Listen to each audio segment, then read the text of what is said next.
कालची रात्र ही उद्धव ठाकरेंसाठी वैऱ्याची रात्र ठरलेली असणार आहे. कारण काल रात्री 1:30 वाजता उद्धव ठाकरेंच्या शिवसेनेच्या एका बड्या नेत्याने एकनाथ शिंदेंच्या शिवसेनेमध्ये प्रवेश केलाय. एकीकडे एकनाथ शिंदे ही प्रकृती बिघडल्यामुळे रुग्णालयात दाखल झालेले आहेत. दुसरीकडे ऑपरेशन टायगर सुरूच आहे आणि एकनाथ शिंदेंच्या शिवसेनेकडून उद्धव ठाकरेंना धक्क्यावर धक्के बसताय. नेमकी कोणी प्रवेश केलाय? रात्री 1:30 वाजता कोणाच्या उपस्थितीमध्ये हा प्रवेश झालाय? आणि बड्या नेत्यांच्या प्रवेशामुळे उद्धव ठाकरेंच्या शिवसेनेला नेमका कसा धक्का बसलाय हे आपण सगळे बघणार आहोत. पण त्याआधी चॅनलवर नवीन असाल तर चॅनलला सबस्क्राईब नक्की करा. एकनाथ शिंदेंनी सांगितले पहिल्यांदा 6 खासदार गेले आणि गंमत बघा कशी आहे. हे 6 खासदार गेले त्यानंतर उद्धव ठाकरेंनी या 6 खासदारांच्या मतदारसंघाला दौरा केला. तो दौरा करून ते मुंबईत येतानाच तोच पुन्हा एक धक्का उद्धव ठाकरेंच्या शिवसेनेला देण्याचा आला.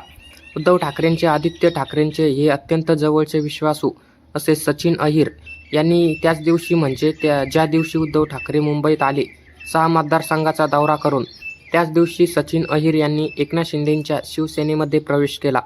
एवढंच नाही तर ते विधान परिषदेचे उपसभापतीसुद्धा बनले. हा धक्काच होता, म्हणजे 6 खासदारांचा धक्का, त्यानंतर सचिन अहिर यांचा धक्का. आणि काल रात्री 1:30 वाजता, म्हणजे ही वेळ कोणती आहे तर रात्री 1:30 वाजता. आणि म्हणूनच मी म्हटलं की उद्धव ठाकरेंसाठी कालची रात्र ही वैऱ्याची ठरलेली असणार आहे. उद्धव ठाकरेंच्या व शिवसेनेच्या धुळ्याच्या या ज्या एक आक्रमक नेत्याने शुभांगी पाटील काल रात्री आपला शेकडो कार्यकर्त्यांच्या सह मुंबईमध्ये दाखल झाल्या आणि रात्री 1:30 वाजता खासदार श्रीकांत शिंदे, खासदार नरेश म्हस्के, मंत्री प्रताप सरनाईक, मंत्री भरत गोगावले यांच्या उपस्थितीमध्ये शुभांगी पाटील यांनी एकनाथ शिंदेंच्या शिवसेनेमध्ये प्रवेश केला. बघा काय गंमत आहे. एकनाथ शिंदे यांची प्रकृती ही बिघडल्यामुळे त्यांना ठाण्याच्या रुग्णालयामध्ये दाखल करण्यात आलेले आहे. आजही ते ॲडमिट आहेत आणि हे असं असलं तरी ऑपरेशन टायगर थांबण्यासाठी काही नाव घेत नाही आहे.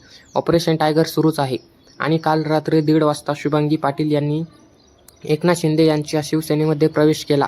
प्रवेश करतातच त्यांना एकनाथ शिंदेंनी आपल्या शिवसेनेचे उपनेते म्हणून देखील एकनाथ शिंदेंनी म्हणजे ज्यावेळी ते उपस्थित होते त्यांनी उपनेत्या म्हणून त्यांना घोषितही केलं.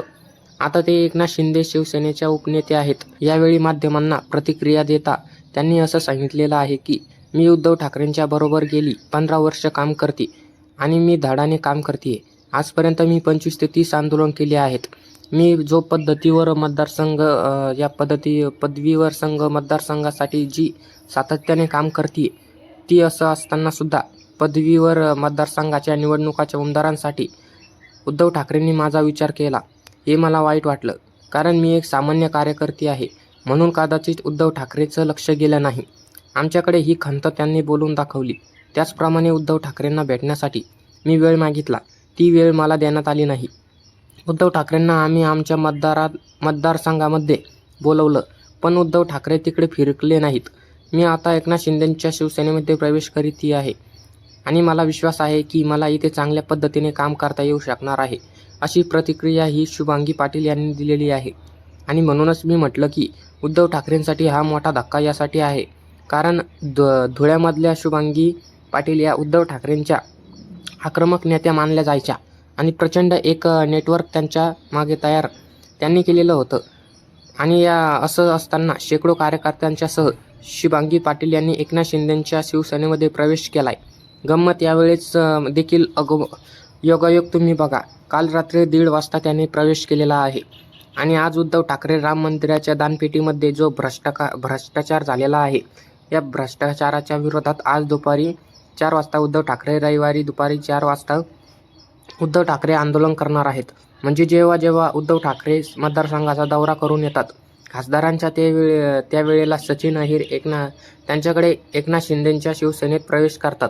आता उद्या भाजपच्या विरोधात राम मंदिराच्या भ्रष्टाचाराच्या विरोधामध्ये आंदोलन करणार आहेत. उद्धव ठाकरे त्यांच्या आंदोलनाच्या दिवशी शुभांगी पाटील या एकनाथ शिंदेंच्या शिवसेनेमध्ये प्रवेश करतात. कुठेही योगायोग आहेत आपल्याला माहीत आहे, पण ऑपरेशन टायगरच्या माध्यमातून एकनाथ शिंदेंची शिवसेना ही उद्धव ठाकरेंना दररोज धक्क्यावर धक्के देत आहे. तुम्हाला याबद्दल काय वाटतं कमेंट करून नक्की सांगा. आणि असेच माहितीपूर्ण व्हिडिओ बघण्यासाठी आपल्या महाराष्ट्राची बातमी या यूट्यूब चॅनलला सबस्क्राईब नक्की करा. धन्यवाद.